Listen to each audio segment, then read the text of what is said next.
No ar, Clube do Livro. Hoje nós vamos falar sobre a vida da Imperatriz Teresa Cristina, sobre as lições tiradas de situações ruins e sobre autoconhecimento. É aqui, agora, no Educação.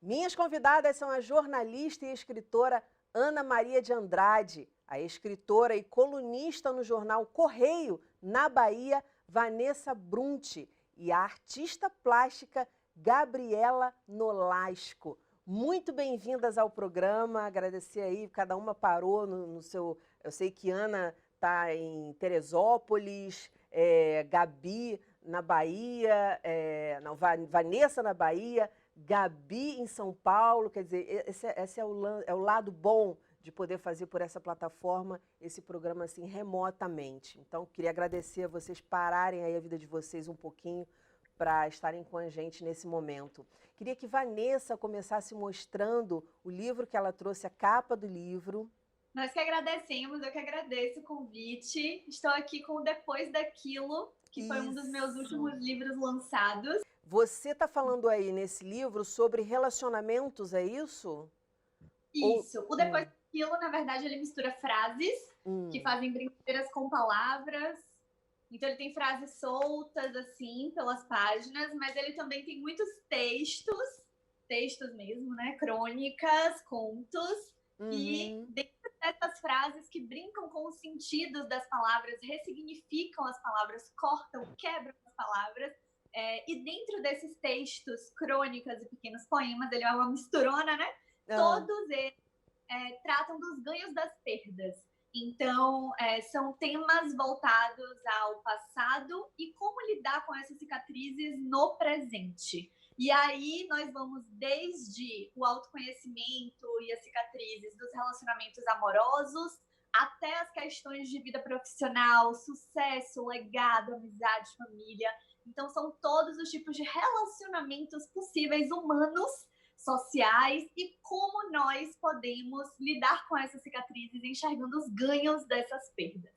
Nossa, que doido isso, que livro, que ideia genial, porque aí você fala de várias linguagens aí para tratar de um tema, de temas que são super espinhosos, né? Como é que a gente transforma uma coisa que é ruim, que a princípio a gente não gosta, em algo tolerável, em algo que pode trazer uma lição para a gente. Engraçado que o próprio título também me lembrou o livro da Lia Luft, que é Perdas e Ganhos, que ela escreve também, ela escreve sobre isso. Isso, o depois daquilo é justamente a gente lembrar que em algum momento, depois daquilo, a gente vai olhar para aquela coisa e vai enxergar onde ela nos deixou sendo melhores de alguma maneira, né? E tem tudo a Então, ver com o momento que a gente está passando, né? Que é um momento horroroso, um monte de gente morrendo, né? Enfim. E com todos os agravantes que a gente está tendo. E ter uma obra dessa à disposição é muito bacana, porque tem tudo a ver, eu acho. Você nem sonhava, né? Quando você escreveu, tem quanto tempo que você... Depois daquilo ele lançou em 2018. E muitas leitoras e leitores me mandam mensagens com prints, fotos do livro, falando Brunti, porque eles me chamam de Brunti, né? Brunti, olha isso, tá falando sobre agora, sobre a pandemia, como é que você fez uma coisa de evidência Visionária. Aqui? Porque, mas na verdade, o que nós estamos vivendo é que não podemos romantizar de forma alguma, mas podemos enxergar esses lados mais humanos, essas conexões mais humanas. A internet, por exemplo, afastava as pessoas, né? Em geral, nós estávamos vivendo essa fase delicada de larga o celular, e agora a gente está aqui se falando por conta dela. Então, nós estamos tentando e aprendendo, né, a maioria de nós, a utilizar as ferramentas que temos para o bem. A solidariedade aqui em Salvador está acontecendo um projeto Salvador Solidária, em que pessoas de vários bairros vão ajudando as pessoas que trabalhavam nas ruas, né, que faziam algo ali, vender acarajé, comida, alguma coisa que ficava ali na rua mesmo. Então, e moradores de rua, obviamente, todas as pessoas carentes. Então, a gente está vendo a galera se juntar e usar esse lado mais humano, as ferramentas que temos para a união, né? Ai, Então, que tudo isso máximo você está falando isso, que máximo isso está acontecendo em Salvador. Ou a saudade assim, que eu tenho dessa terra, porque eu sou metade carioca, metade baiana. Então, assim, eu amo, amo. Eu passei minha infância indo todo ano nas férias eu ia para Salvador ou para alguma cidade na Bahia. Enfim, eu sou apaixonada. Você falou acarajé agora, menina, chega até pensei. Mas, agora, quantos anos você tem, Vanessa? 24. 24. Como é que foi para você? Foi um trabalho de pesquisa, de ouvir outras pessoas também? Porque, enfim, se trata de temas bem áridos, né, para uma pessoa de 24 anos. Sim, assim, eu lanço livros desde os meus 16 anos, eu sou escritora desde nova, né? Eu ganhava muitos concursos e foi aí que tudo começou. Na verdade, a história vem de lá de trás, quando eu levei um bolo no Rio de Janeiro aos 15 anos de idade. E aí veio a primeira decepção amorosa. Aí eu comecei a mostrar meus escritos e comecei a ganhar concursos e comecei a lançar meus livros e ser reconhecida como escritora. Então, eu sempre tive a sensibilidade não só de pegar as minhas vivências e transformar em algo escrito para que eu entendesse melhor o que eu estava vivendo e entender melhor os arredores, mas também de pegar vivências de pessoas próximas a mim, porque eu sempre fui muito de incluir as dores dos outros nas minhas dores, para entender melhor as minhas próprias dores, e eu acho que é o que falta, né? Empatia, que é o É isso que eu ia tema da falar. É isso que eu ia falar. ainda bem que é o tema da época, né? Então, eu sempre trabalhei muito com isso. Meu sentimental sempre foi muito assim. Então, eu via minha mãe sofrendo com alguma coisa e eu ficava, opa, o que eu posso aprender com isso em relação ao que eu já vivi? E aí, misturava aquilo e saía algo escrito. Então, escrever sempre foi a minha forma de entender o mundo, entender a mim, entender os sentimentos humanos. Eu sempre gostei muito de estudar esse lado. Como jornalista, eu sou formada em jornalismo e por isso sou colunista dos jornais daqui. Eu sempre amei entrevistar as fontes e tentar, né, ao máximo usar a empatia para captar tudo que estava ali.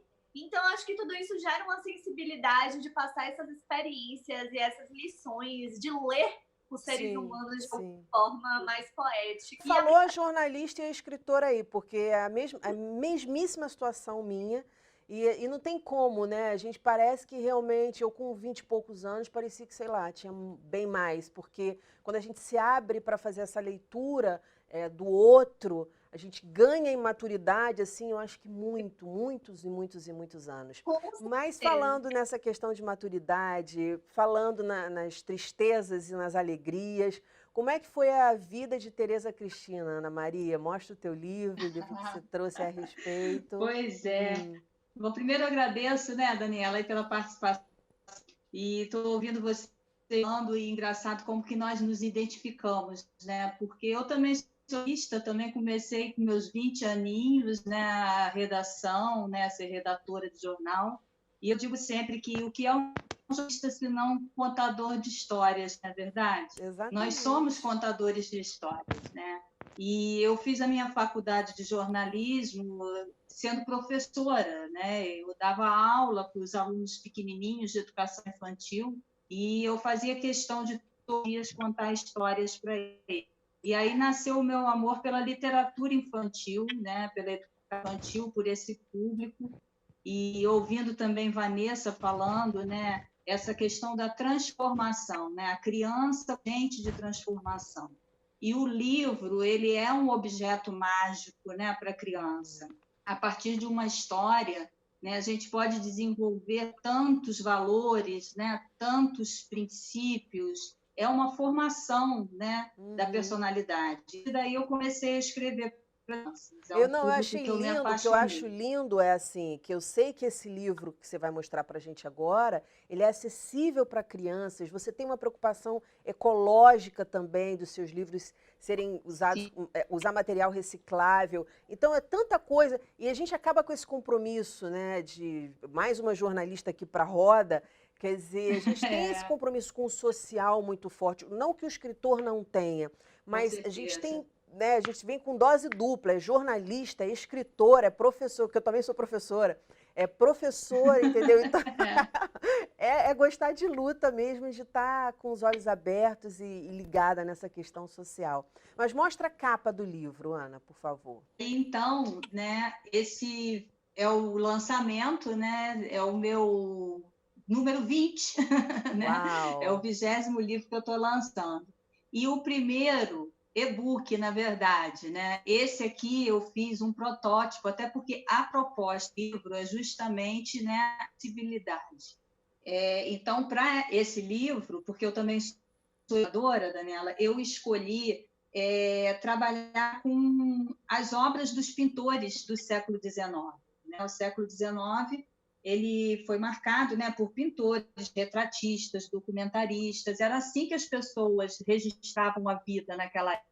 Né? Sim, E aí fez sim. esse muito bonito, e para as crianças é muito interessante, porque a gente começa a explorar um olhar artístico, um olhar estético, e que não é muito trabalhado nessas classes, né, de crianças menorinhas, né, das séries iniciais. Então, é uma proposta também para os professores, né, contarem essa história a partir dos retratos daquela época. E que depois as Maravilha, crianças muito possam legal. desenvolver, né, atividades de artes e de diversos do conhecimento. Uhum. Não, Para muito isso, legal, né, porque aí eu fiz também. você está tratando de arte, você está tratando de português, quando você fala de reciclagem, você trata de ciências, então essa coisa da interdisciplinaridade eu acho fantástica.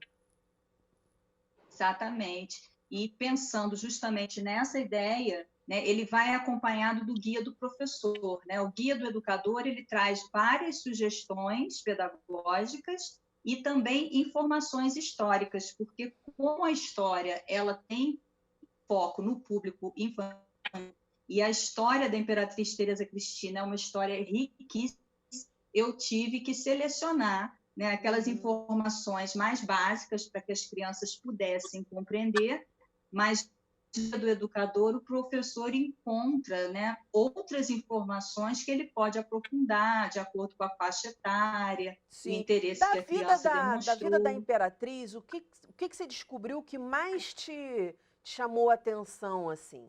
Daniela é uma surpresa, porque o que acontece? Nós temos uma visão dela, pessoa muito calada, né, muito silenciosa, que ela ficou um pouco à sombra, né, por ser com Dom Pedro II, que é uma figura ilustre, né, mas Importantíssima na ela não história. foi essa pessoa. Pois é, ela não foi essa pessoa, pelo contrário, ela era uma mulher com uma personalidade muito forte e ela atuava, né, ao lado dele como conselheira. Então, muitas tomadas de decisão, ela teve participação, como, por exemplo, a imigração para o Brasil. Ela era uma pessoa extremamente preocupada com a educação, com a saúde, com as artes. Ela era bióloga, produtora cultural, né? Ela produzia saraus, encontros, uma mulher muito culta, tocava piano, cantava, desenhava. Ela é Olha. considerada a precursora do mosaico no Brasil. Então, foi uma surpresa quando eu comecei a entrar nesse universo, a partir de uma missão que eu fui. Eu assisti a palestra da Aline Quintão, que é autora cultural, e eu vi quando ela começou, né, na palestra a tocar em alguns assuntos sobre a Imperatriz Teresa Cristina, eu fiquei interessada em conhecer um pouco mais e depois trazer para as crianças esse conhecimento, porque Maravilha, perfeito. Teresópolis, né, Pois é a é, você cidade sabe que que é leva o isso nome que dela. eu não sabia, eu nunca tinha me tocado, Teresópolis. Eu fiquei, Teresópolis, puxa, pois é igual chamar algum lugar de Danisópolis. Não é? Eu assim, No meu caso gente, tem, né, que coisa. Anápolis. É, pois é. Eu fiquei pensando Verdade, assim, né? gente, e a gente nunca para assim para separar, né, as palavras e refletir É sobre elas. Eu incrível, né? nunca E tinha não só refletido sobre o nome. Teresópolis, né, Daniela? Outras cidades do Brasil Uhum. também receberam o nome em homenagem a ela, porque você vê que ela era uma pessoa tão generosa que ela ficou conhecida como mãe dos brasileiros, por essa generosidade, essa ação que ela tinha com o povo. Então, tem Teresópolis, Teresina, que é a de Tereza e Cristina, Imperatriz no Maranhão. Também não sabia, né? Também não sabia. Também não sabia. E é interessante você falar da vida de... Você pegar a vida de uma pessoa generosa, porque também são valores que você transmite na leitura, né? Que as crianças, enfim, quem for ler vai fazer. Exatamente. Vai fazer.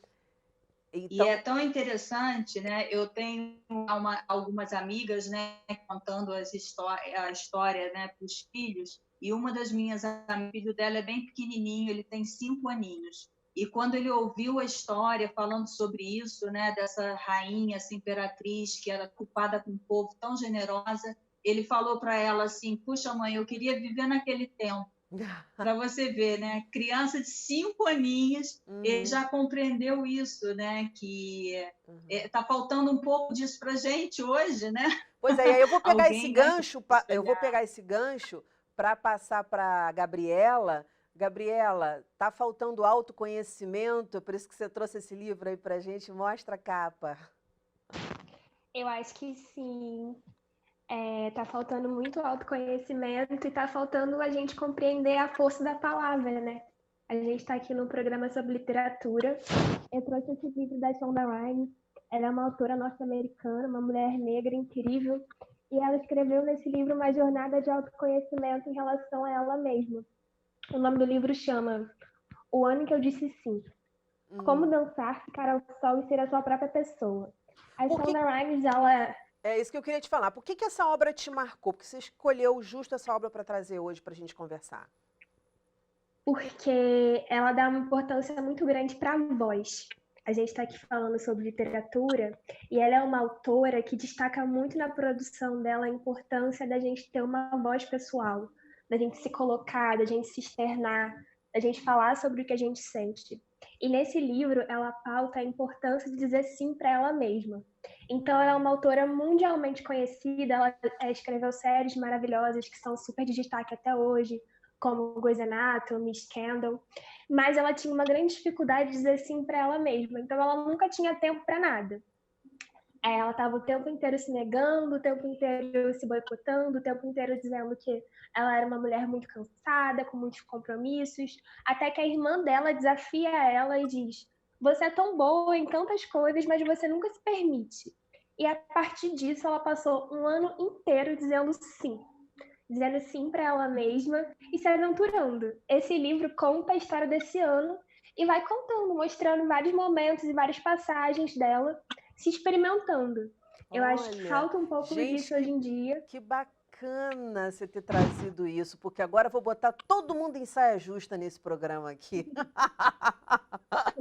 Porque vocês vêm falando, né? Eu sempre pego alguma coisa em comum, que tem os 3 livros, para agora a gente conversar. Nós 4 conversarmos assim ao mesmo tempo sobre as propostas dos livros. Então, a gente tem a história de uma mulher ali que foi fantástica, né, que teve seus altos e baixos, mas uma mulher pouco conhecida, mas de um protagonismo muito grande na história. Você traz essa mulher, né, que resolve se dizer sim. A gente vem de uma mulher que fala muito sim, disse muitos sims, né, porque o apelido que ela tinha, qual era, Ana? O apelido? Ela foi conhecida Imperatriz Silenciosa, né? Não. Na verdade, ela não, foi da silenciada. generosidade, o apelido da generosidade. Ah, sim, Mãe dos Brasileiros. Mãe dos brasileiros, ou seja, isso sugere sim, né? Sim. E Vanessa vem falando de um livro sobre cicatrizes. Eu queria jogar, por que saia justa, né? Quando que vocês não se disseram sim? Em que momentos a Vanessa se disse não, já muitas vezes, a Ana se disse não e Gabriela se disse não. E aí falar um pouquinho das cicatrizes quando a gente se diz não, já que a Vanessa trouxe essa proposta de falar sobre as cicatrizes, como a gente lida com elas. E a gente saber como que a gente faz isso, né? Como é que a gente lida depois do não que a gente mesma se disse. Então, vou pedir para a Gabriela começar, já que você que trouxe o livro, Gabi. Qual foi o não, ou quais foram os nãos que você se disse?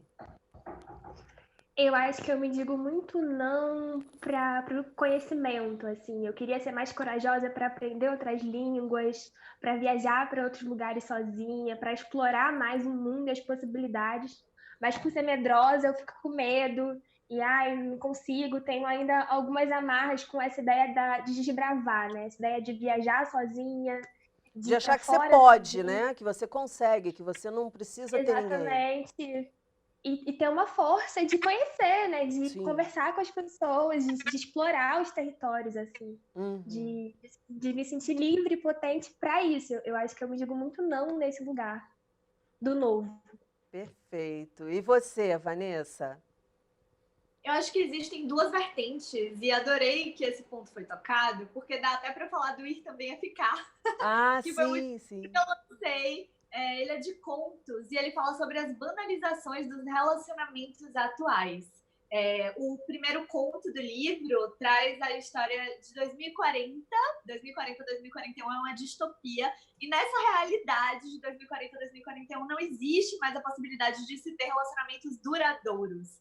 Então, é uma crítica ao meio termo que a gente precisa encontrar. Por quê? Porque nós saímos de uma realidade em que as mulheres abdicavam muito de si, né, que é o que a gente está falando aqui, e se doavam a relacionamentos abusivos e ficavam presas a isso por julgamentos sociais. E a gente foi desse extremo para um outro extremo, que é o extremo da minha geração, né, de todos nós hoje que estamos vivendo isso, que diz que o amor próprio é o desapego. E amor próprio não é desapego. Amor próprio é você saber equilibrar prioridades. Amor próprio é você saber olhar para a sua prioridade e saber olhar quando a sua prioridade deve ser o outro também. Então a gente tem esquecido de encontrar esse meio termo. A gente foi de um extremo para outro extremo oposto. Perfeito, perfeito. A gente está esquecendo desses poderes de não e de sim. A gente está pensando tanto, muitas vezes, é muito importante sim a gente trazer o amor próprio, é muito importante sim a gente trazer o sim a nós, mas nós estamos esquecendo do sim ao outro e do não que nós temos que dizer a nós mesmos para ter alguma coisa. Ninguém tem alguma coisa sem abdicar de outra coisa. Então, a nossa realidade atual, a nossa sociedade atual, é muito aberta para o sim e, às vezes, a gente esquece do poder do não também. E o meu problema, inclusive, por muito tempo, foi esse, de não saber equilibrar o poder do não, de não saber dizer não, às vezes, na minha vida profissional, ou de focar tanto no amor próprio e esquecer de dizer o sim para o outro e falar, não, agora a minha prioridade não sou eu, agora a minha prioridade tem que ser você, para que eu consiga equilibrar o nosso relacionamento, equilibrar as nossas prioridades juntas. Então, eu acho que está faltando a gente ressignificar o amor próprio atualmente. Olha, e você agora acabou de me inspirar. Tem o livro do sim, eu vou escrever o livro do sim e do não. Porque você falou exatamente, exatamente isso. Quer dizer, às vezes a gente fala tanto não pra gente, e às vezes a gente fala também, e tem gente que fala também tanto sim para si mesmo, só fala sim para si mesmo e não para o resto do mundo. Quer dizer, é tudo uma questão de equilíbrio mesmo e de empatia, da gente olhar para o outro. É aquela coisa de, eu não sei qual é a religião de vocês, eu não tenho religião, acredito em Deus, mas assim, eu não sigo uma religião. É aquela coisa, amar é o outro como a ti mesmo, quer dizer, ama a ti também, mas ama o outro, entendeu? Porque tem gente que interpreta, não, ame só a você ou ame só o outro, não, ambos, né? Estamos todos ligados de alguma forma. Ana, a gente está no finalzinho do programa, um programa bom, passa assim, voando mesmo. Muito bom, né? Qual foi o sim que você deixou de dizer para você?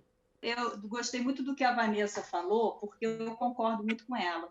Eu acho que tem os momentos que a gente tem que dizer o não e saber por que está falando aquele não para nós, né? E aí, como na Imperatriz Teresa Cristina, né, com a mãe, eu acho que também é dizer muito não, né? Quando a gente se propõe a ser mãe, não sei se você é mãe, se as meninas são, mas quando a gente se propõe a ser mãe, né, tem algumas situações que a gente tem que dizer não para a gente, porque naquele momento, né, existe ali uma prioridade, que é você se doar como mãe, né, você dizer o seu sim como mãe. E eu fiz isso, né, e na época eu fazer algumas coisas para mim, porque eu tenho 2 filhas e elas são muito próximas, né, então eu tinha muito pequenininhas, mas eu nunca deixei, né, de fazer o que era essencial. né? Não abandonei a minha essência. E hoje eu faço muito daquilo que eu não fiz lá com meus 20 e poucos anos, né? Porque eu fui mãe nova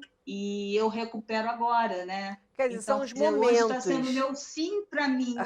Ótimo. Então você está vivendo exatamente sims, né? o que a Gabi trouxe no livro dela. Gabi, exatamente. eu vou precisar cortar, porque eu quero ouvir da Gabi um pouquinho. Você falou uma autora negra. Como é que você vê o protagonismo hoje do negro na literatura? Gabi, para a gente encerrar o programa, que eu preciso te fazer essa pergunta. A Shonda, eu acho que é um ótimo exemplo de protagonismo negro na literatura, ainda mais na literatura norte-americana, assim.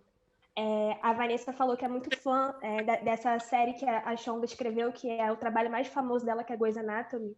E é uma série mundialmente conhecida, que ainda não terminou, é gravada pela ABC, famosíssima, muito bilionária, séria, etc. E é uma autora negra que escreve, que é a Shonda, que é a autora desse livro. Então, quando ela coloca a voz dela nos personagens, quando ela passa o universo que ela criou na televisão, ela impacta muitas vidas e ela faz com que muitas outras mulheres negras consigam se externar e também promover a sua voz, né? Promover esse lugar de falar, de dar importância para a palavra, de tratar as próprias questões com afeto, com cuidado. Então, eu vejo que quanto mais mulheres estiverem escrevendo, negras, brancas, índias, quanto mais pessoas estiverem se colocando, estiverem se pensando, estiverem se conhecendo, a gente vai ter mais equilíbrio, mais empatia e uma sociedade mais afetuosa, mais justa, mais bonita, mais... Com certeza. Fiquei muito feliz de você. Aliás, estou feliz com as 4 obras, porque foram 4 obras que a gente discutiu aqui hoje.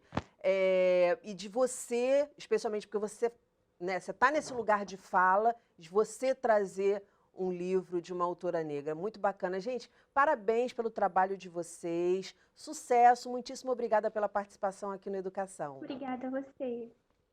O nosso programa fica por aqui. Na segunda-feira que vem tem muito mais, às 9 horas da noite. Educação, se você não se envolver, não rola. Dias felizes, paz e até lá.